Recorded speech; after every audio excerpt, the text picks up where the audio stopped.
Hey everybody out there in YouTube land, I'm John and welcome to my channel once again. Another episode of Musings of a Marine, Semper Fi. Let me fix my hat. Gotta have it looking good if you're going to be a United States Marine. You always gotta look good. Anyway, I'm back here. We're going to talk about the Philippines some more. Our subject for today is going to be retiring in the Philippines. I'm what's called an expat or expatriate. If I was to live over there. And needless to say, after my first visit over there to Iloilo in 2002 with Di, meeting her family, I was intrigued by the possibility of, hey, why not live over there? Di already had purchased a lot, one street over, and ultimately in 2005 we had a house built on it. So hey, why not, right? And in 2006, we went over to visit, and I touched on that story already for my brother-in-law Ali's wedding to his wife Vel. And by the way, shout out to my nephew Kenji, who turns 12 years old today. Unbelievable. That's Ali and Vel's son, their only child, and he was born in 2007 on this day. And just want to recognize him. He is growing up to just be a super intelligent kid, and certainly will grow up to be an asset to the country of England. But anyways, as I was saying, yeah, we go there in 2006. Now we have a house. Hey, how about this? The weather is hot, and the house is not air conditioning, but at least we have it in the bedroom anyway. So, yeah, we could see this happening. Sure, why not? We have the house here. And then 2010 rolls around, and sadly, of course, the recap is we went there because my father-in-law passed. And we went there in the end of April. And it was hotter than hell over there. And not only that, the humidity was 90% or better every stinking day.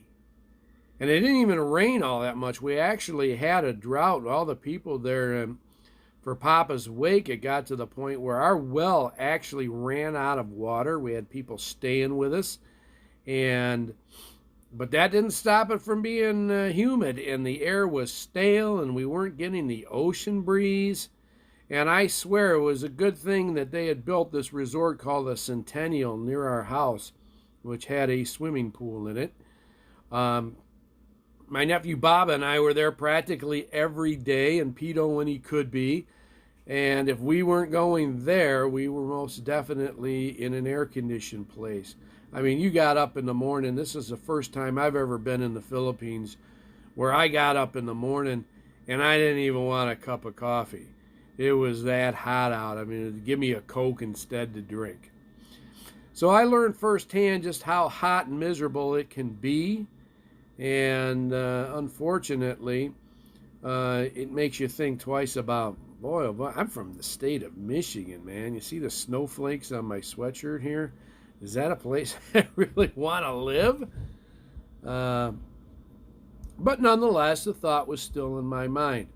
Now, when we went there for the holidays in 2014, to me, that was a trial period. We were going to be there 4 weeks.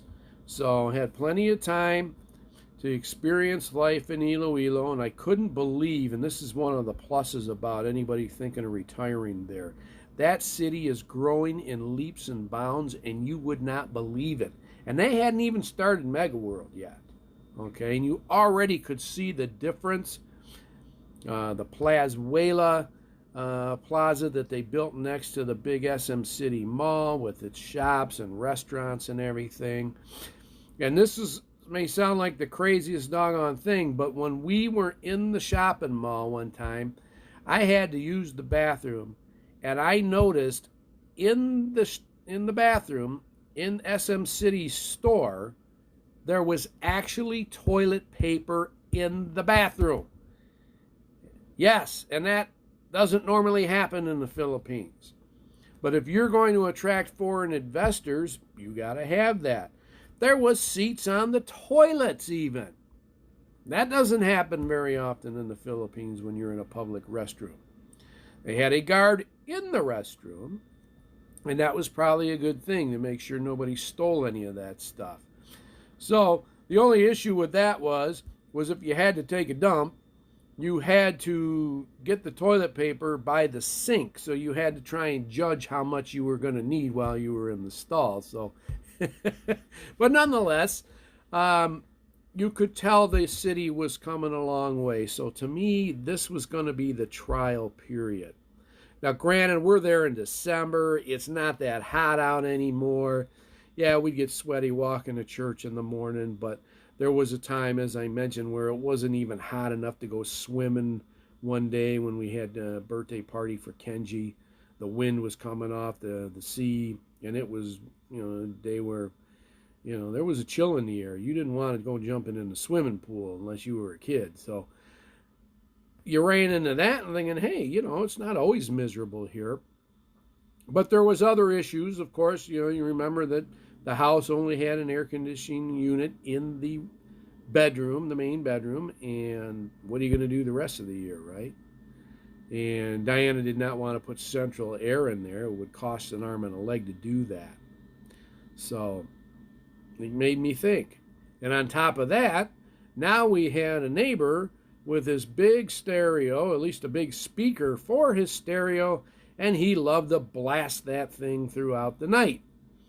Now, you joke with Baba that we had to sneak over there one night and snip the wires to it. And believe me, I was half serious when I said that. Okay.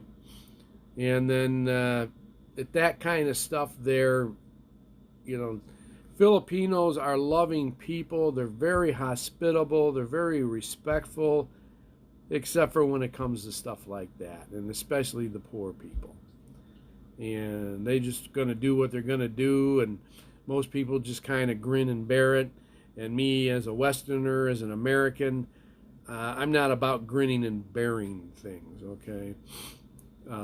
So we had to find an alternative, in my mind, about if we were ever going to stay there permanently. And lo and behold, my wife's cousin, Ivani, she worked for the Mega World Corporation at the time, and they were going to build condos where the old airport was in Mandurio in Iloilo. They'd taken part of the old landing strip. They were already building hotels there. McDonald's was going up first before anything else, which is probably important because you had to feed the workers, right? But they were building hotels and call centers and condos, and the first ones that were going to go up were the Madison Towers. So I thought, hey, this solves the problem. We can retire in Iloilo. You know how we're going to beat the heat? We're going to buy one of these condos. It's a small unit, no bigger than a hotel room, okay? And yeah, then we call it a condo anyways, but nonetheless, it wouldn't take but just a basic wall air conditioner to keep the whole place cool. So we could do that. We had to have kitchen facilities. We had the bathroom. We could put a sofa bed in there. Swimming pool in the courtyard, workout room.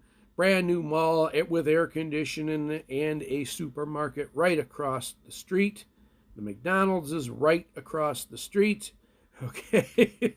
And you could go down to the hotel that they had built called the Richmond that actually had a nice swimming pool on the roof. Kind of expensive, and really no sense to go there if you have one in your own courtyard.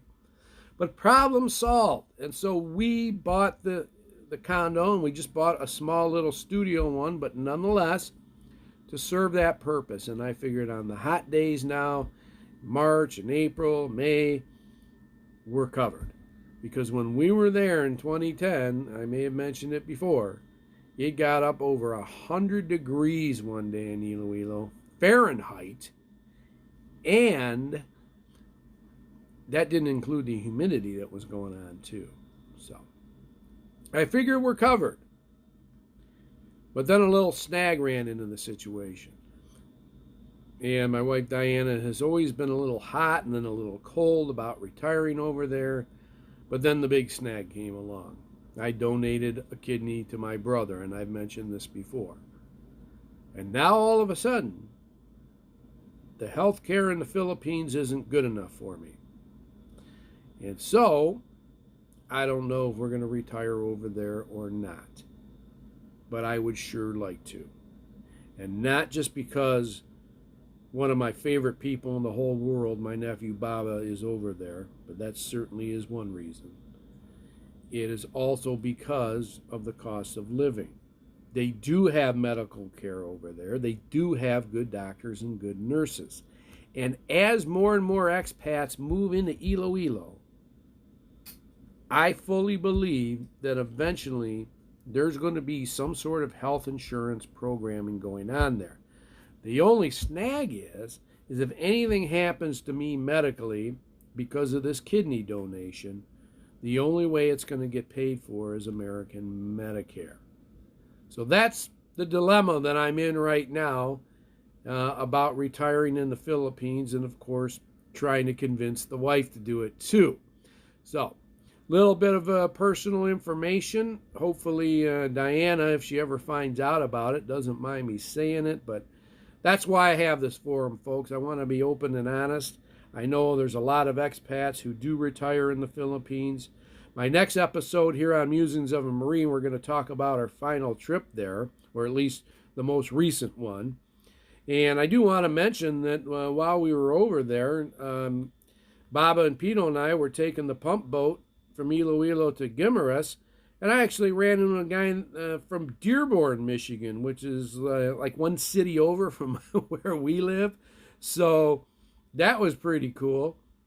There are plenty of people from Western countries, certainly Australia, obviously, but Germany, and you've got plenty of South Koreans there, and people from Australia, England, and of course Americans who do like to retire there. And I even belong to a Facebook page called Retire in the Philippines, and you can get the feel of that.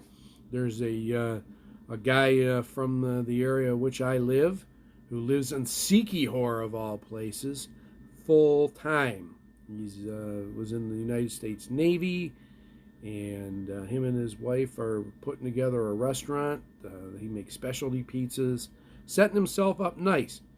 That would be the biggest key about retiring over there. You have to find a way to keep yourself busy. Otherwise, you're just going to sit around and be bored to tears. Now, I like Filipino teleseries and programmings. They do show the NFL games on the Thursday night, the Sunday night, and the Monday night games. Of course, you got to watch them the following morning, but whatever. So I would have my sports. The weather would be much warmer than Michigan. Right now, it's so cold out, I don't even want to go out and rake leaves because it's in the 30s. Okay, that's Fahrenheit. Okay, it's just too cold outside, and I hate it. And it's only November, and it's going to get worse, much worse. So I want to still retire there. I hope Di will change her mind on that. Because so far so good with the kidney. My brother's doing great. I don't even feel like anything happened to me. If it wasn't for the scars on my abdomen, I wouldn't even know it. Okay? It's very, very unlikely that I would ever have any issues with having one kidney as long as I do what I'm supposed to do. Stay hydrated, which I do. Keep my weight down, which I have been doing. So I hope it all works out. Yeah, we're thinking about going down to Florida, and that would be great. But I still want to go visit the Philippines as often as possible. And quite frankly, often as possible to me means every year. But how much easier would it be if we were just simply already there? So I'm going to sign off with that. That's my feelings about that. And let me tell you something. Now that the Mega World has really taken off, and the new mall has been built, and the hotels have been built, and the call center, and there are already people moving into the Madison Towers where our condo is. Ours should be done any week now to where it would be move-in ready. And there's everything there. They built a brand new hospital too. So it's all set up. It's a perfect scenario. And I do sincerely hope still that someday Iloilo will be my permanent home. That's it. Thanks for tuning in. I'm John. Semper Fi. Take care. and we'll see you next time.